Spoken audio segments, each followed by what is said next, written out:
இப்போ ஒருத்தவங்களுக்கு heart attack வந்திருக்குது அப்படின்னா அவங்க ஹார்ட் வந்துட்டு ரொம்ப ஹை கைண்ட் ஆஃப் ஸ்ட்ரெஸ்ல இருக்கும்.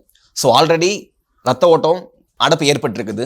ஸோ அந்த டைமில் ஆக்சிஜன் டிமாண்ட் ரொம்ப அதிகமாக இருக்கும். ஸோ அந்த டைமில் என்ன ஸ்ட்ரெஸ்ஸான ஆக்டிவிட்டீஸ் பண்ணாலுமே அது இருதயத்துக்கு இன்னும் மோசமாக தான் முடியும்.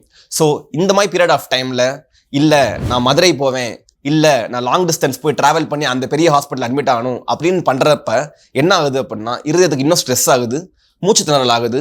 ஸோ அந்த பேஷண்ட் அந்த கண்டிஷனில் போய் அந்த ஹாஸ்பிட்டலுக்கு சேர்றப்ப என்ன ஆகுது அப்படின்னா ரொம்ப மோசமான கண்டிஷனில் போய் சேர்றாங்க. ஸோ அதான் அந்த கோல்டன் பீரியட்னு சொல்லுவோம். அட்டாக் வந்து ஒரு மணி நேரத்தில் நம்ம ஹாஸ்பிட்டல் வந்துட்டோம் அப்படின்னா ஸ்ட்ரெஸ்ஸையும் குறைச்சிக்கலாம்.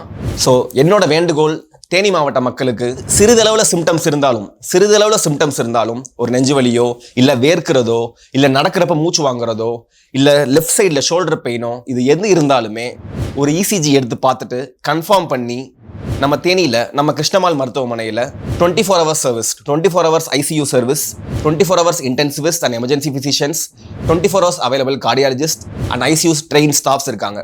ஒரு ஹார்ட் அட்டாக்னு வந்திருக்கப்ப மேலும் ஹார்ட்டுக்கு ஸ்ட்ரெஸ் ஆகாமல் என்ன ட்ரீட்மெண்ட் பண்ணணுமோ அது எல்லா ட்ரீட்மெண்ட்டும் நம்ம தேனி கிருஷ்ணமாலே இருக்குது.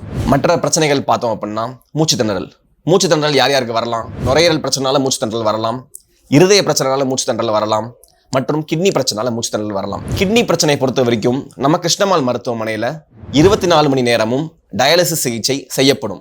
எமர்ஜென்சி டயாலிசிஸ்ன்றது ரொம்ப ஒரு முக்கியமான உயிர்காக்கும் சேவை. ஒரு எக்ஸாம்பிளுக்கு ஒரு வாரத்துக்கு முன்னாடி ஒரு பேஷண்ட் நாங்கள் ரிசீவ் பண்ணியிருந்தோம் எமர்ஜென்சியில். பேஷண்ட் வந்தப்ப அவருக்கு சுயநலவு கிடையாது, பேஷண்ட் ரெஸ்பான்சிவ் கிடையாது, பல்ஸ் மட்டும் தான் இருந்துச்சு. பிளட் டெஸ்ட்லாம் எடுத்து பார்த்ததுல அவருக்கு பொட்டாசியம் கிட்டத்தட்ட 15 இருந்துச்சு. ஸோ பொட்டாசியம் 15ன்றது ரொம்ப லைஃப் த்ரெட்னிங் எமர்ஜென்சி. ஸோ அந்த சிச்சுவேஷனில் நம்ம என்ன மருந்துகள் கொடுத்தாலும் வேலைக்கு ஆகாது. ஸோ அந்த சிச்சுவேஷனில் என்ன பண்ணணும் அப்படின்னா எமர்ஜென்சியாக உடனடியாக டிலே பண்ணாமல் டயாலிசிஸ் பண்ணால் மட்டும்தான் patient will come back to the life. So அந்த டைமில் it's a very very crucial point. So potassium 6-7 போனாலே உயிருக்கு ரொம்ப ஆபத்து. பொட்டாசியம் 15 போயிடுச்சு அப்படின்னா இருதயம் துடிப்பு ரொம்ப சீராக இருக்காது. ஸோ அதனால அது ரொம்ப உயிருக்கே ஆபத்தானது.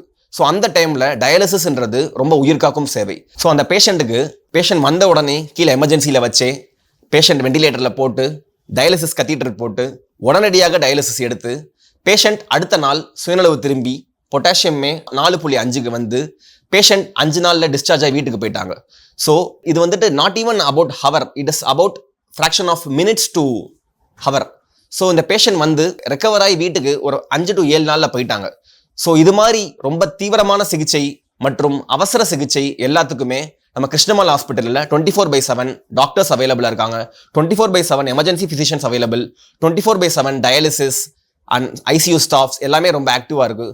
ஸோ இது மாதிரி பிரச்சனைகள் இருந்தால் கண்டிப்பாக ஹாஸ்பிட்டலை அணுகவும்.